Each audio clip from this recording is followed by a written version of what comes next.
Bro 10 பெரிய பிரியாணி கடையை select பண்ணி அதுல ஒவ்வொரு பிரியாணி வாங்கி கஷ்டப்படுற 10 பேருக்கு கொடுங்க. குக்கும்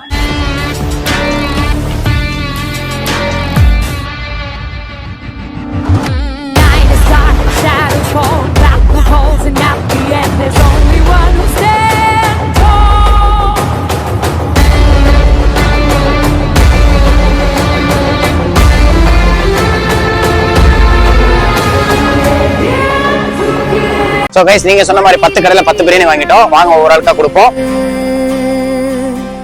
முள்காட்டில் பூவும் உண்டு, நம்பினால் நாளை உண்டு, கைத்தாங்க ஜீவன் உண்டு, எங்கே போனாலும்